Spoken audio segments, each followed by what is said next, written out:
Good afternoon বন্ধুরা, বলো কেমন আছো সবাই? আশা করি সবাই ভালো আছো, আমিও ভালো আছি। এই যে আজকে কি করবো, একটু চিকেন বানাবো, জানো তো। চিকেনটা খুব সিম্পলভাবে আজকে রান্না করছি। চিকেনটা তোমরা দেখতে থাকো।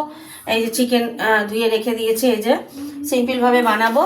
তো রান্নায় ফিরে যাই। কেমন চিকেনটা যে বানাবো রান্নাতে, তাহলে ফিরে যাচ্ছি। গ্যাসটা জ্বালিয়ে দিলাম। আর এদিকে কড়া বসিয়েছি, লোহার কড়াটাকে।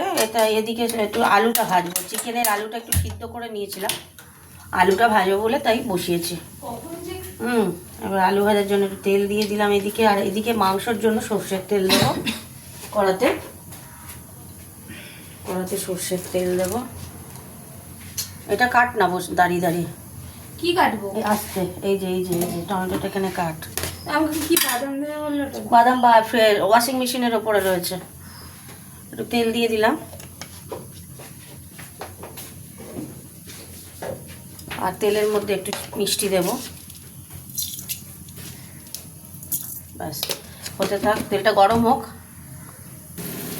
তেল গরম হয়ে গেছে, তেজপাতা আর শুকনো লঙ্কাগুলো দিয়ে দিলাম।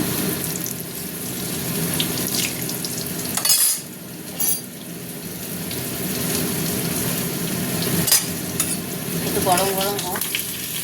আর এই যে দেখো, এদিকে এই যে আলু ভাজছি, মাংসের আলু লোহার কড়াতে ভাজছি। একটু ভাপিয়ে নিয়েছি, মানে সিদ্ধ করে নিয়েছি আলুটা। হতে থাক। আচ্ছা, এবার দিয়ে দিচ্ছি পেঁয়াজ।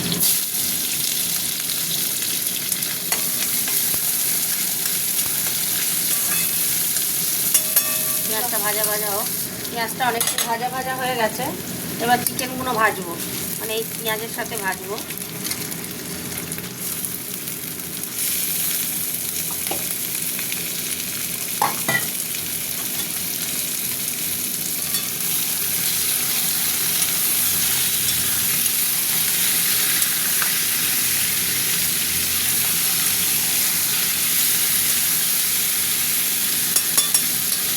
ভাজা ভাজা হোক। দেখো বন্ধুরা, কত সুন্দর ভাজা ভাজা হয়ে গেছে। এরম ভাজলে না অনেক চিকেনটা না টেস্টি হয়, টেস্ট লাগে। আর হয় না, ছেড়ে যায় না। টমেটোগুলো দিয়ে দিলাম। টমেটোগুলো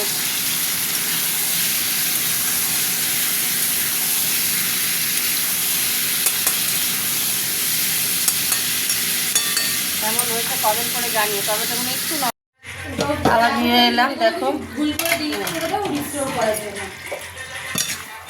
একটুখানি নেড়ে দিই। মশলাটা দিয়ে এবার কষা হচ্ছে তো,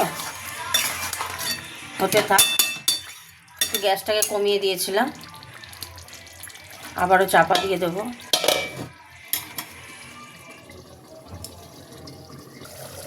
চাপাটা আবার খুললাম। এবার আমি না আলুটা দিয়ে দেবো। এই আলুগুলো দিয়ে দিলাম। তেল ছিল একটু, ওটাও দিয়ে দিলাম।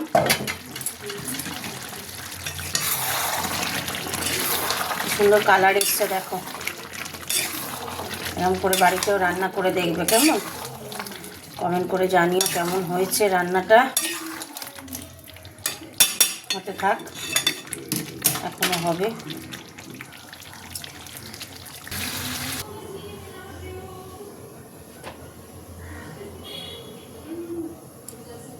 এই যে জল দিয়ে দিলাম, দেখতে পাচ্ছ, জল দিয়ে এবার চাপা দিয়ে দিলাম। এটা হতে থাক। দারুণ ফুটতে শুরু করে দিয়েছে। ঢাকনাটা খুললাম। কতগুলো গ্রিন চিলি দিয়ে দিচ্ছি, গ্রিন চিলি। ঠিক আছে, একটু ওলট পালট করে দিই, নাহলে আবার আলুগুলোর ব্যাপার আছে। আলুগুলো সিদ্ধ হতে চাইবে না।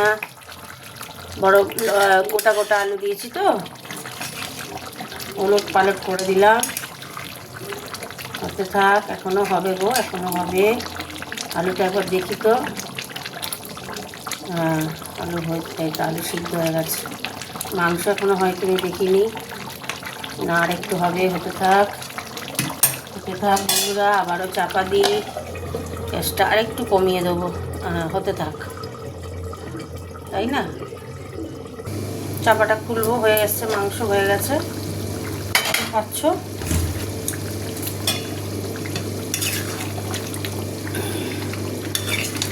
মেয়েকে একটু টেস্ট করতে। এই যে আলু সিদ্ধ হয়ে গেছে, দেখেছো, আলু সিদ্ধ হয়ে গেছে, মাংস ছেড়ে যাচ্ছে। যেহেতু তেলে অতক্ষণ ভাজলাম বলে না মাংসটা ছেড়ে যাবে না। হয়ে গেল, চাপা দিয়ে দিলাম, গ্যাসটা অফ করে দিচ্ছি। তো আজকের মতো আমার চিকেন কারি কমপ্লিট। চিকেন কারিটা কেমন হলো বন্ধুরা একটু কমেন্ট করে জানিও, কেমন ভালো হয়েছে কি না কিরম। আমি চিকেনটাকে তেলের সাথে ভেজে নিয়ে বানালাম, তো আমার মেয়েকে এক পিস টেস্ট করতে দিলাম, বললো খুব সুন্দর খেতে হয়েছে। ঠিক আছে, আজকে এখানেই ভিডিওটা শেষ করলাম, আবার একটা রান্নায় দেখা হবে। টাটা বন্ধুরা।